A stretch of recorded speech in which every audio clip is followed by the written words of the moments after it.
আসসালামু আলাইকুম বন্ধুরা। আপনি যদি Google Chrome এ কিছু সার্চ দেওয়ার সাথে সাথেই চলে আসে তাহলে কেমন হয়?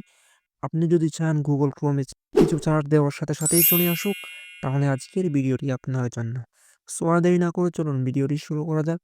সো তার আগে বলে রাখি, আপনারা যদি আমাদের চ্যানেলে নতুন হয়ে থাকুন তাহলে এখনই চ্যানেলটি সাবস্ক্রাইব করে দিয়ে পাশে থাকা বেল আইকনটি বাজিয়ে দিন।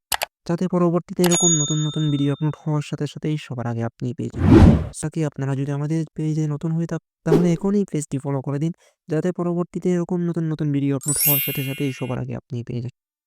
সো বন্ধুরা, এর জন্য আপনারা সর্বপ্রথম চলে যাবেন Google Chrome এ। এরপর এখান থেকে উপরের 3 লাইনে ক্লিক করে দিবেন। এরপর এখান থেকে সেটিংস অপশনে ক্লিক করে দিবেন। এরপর এখান থেকে প্রাইভেসি অ্যান্ড সিকিউরিটি এখানে ক্লিক করে দিবেন।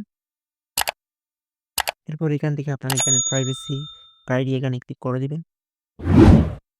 সো বন্ধুরা, এরপর এখান থেকে লেটস গো এখানে ক্লিক করে দিবেন। এরপর এখান থেকে আপনারা এটা ওপেন করে দিবেন। এরপর থেকে আপনি যদি আপনার Chrome ব্রাউজারে কিছু সার্চ করেন তাহলে সঙ্গে চলে আসবে।